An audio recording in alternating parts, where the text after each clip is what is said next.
I wanted to welcome everyone here.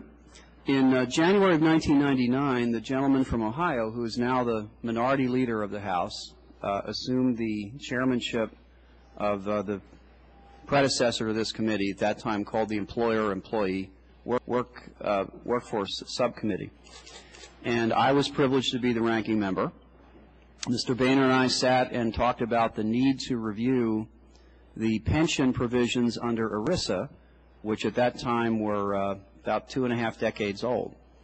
And to his credit, he guided a process that was thorough and comprehensive and fair, which yielded last summer a landmark piece of pension legislation, which was enacted by the House and Senate and signed into law by the President. Although I had some disagreements as the final product of my own, I certainly acknowledge the value of that piece of legislation and commend Mr. Boehner for his efforts along with Mr. Miller and their counterparts in the Senate. That legislation, I think, accomplished a number of things that help working people and retirees across the country. For those who work for or retired from single employer plans, it gave single employer plans the opportunity to grow their way out of market difficulties and other difficulties which made contributions to plans very difficult. I think the law strikes a proper balance between plans that ran into external difficulties versus plans that are poorly managed. And by drawing that line, it's given the plans that are well managed but have external difficulties the chance to dig their way out to get back to full funding plus. For taxpayers, that change made it far less likely that taxpayers would have to step in and fund the guarantee made by the Pension Benefit Guaranty Corporation. For smaller businesses, the 2006 law gave some more flexibility, gave some new plan options, such as the DBK plan, gave small employers some regulatory relief to make it less burdensome and expensive to maintain plans, and clarified some existing ambiguities.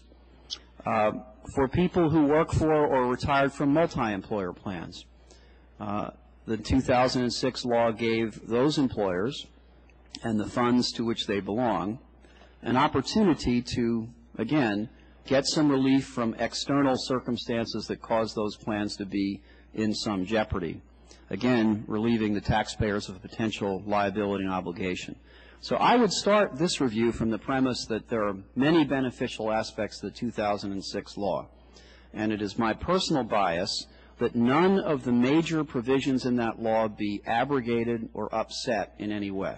I think the worst thing that we could do would be to tinker with or change the fundamental tenets of the agreement that went into that 2006 law until we have a chance to see how they really play out in the marketplace. So I would want to begin with a representation to the tens of millions of people who rely on such plans that we are not interested, at least I'm not interested, in any way upsetting the delicate balance that was struck in 2006. We are, however, interested in two areas of inquiry. The first are more technical changes that ought to be made to make the law work better. But number two, we are interested in what I would call anomalies that need to be fixed. The difference between a technical change and an anomaly is this. A technical change is as a period or a comma is in the wrong place or a paragraph is not properly tied into another one. And those are technical changes that need to be made. An anomaly is where the policy goal of the law that we passed last year is being subverted or not met because of some provision, not usually an intentional one, but because of a deadline that would be missed, or because of a definition that is ambiguous, or because of some other problem, where the very goals that we set out to accomplish, stability in plans, flexibility for plans, and most assuredly, more stable and growing pensions for workers, are not being met.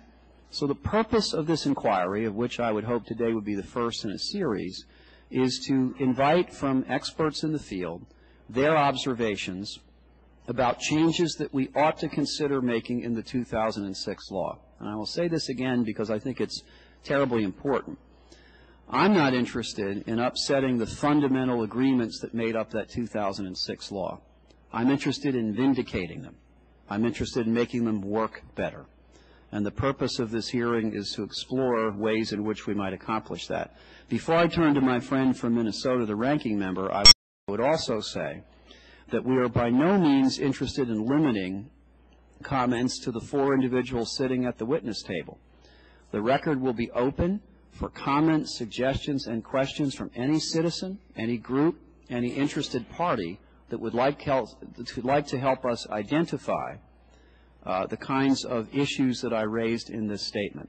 We want this to be an inquisitive process, one that yields, as Mr. Boehner, I think, did in his tenure on this bill, yields a thoughtful, deliberative process that improves the law.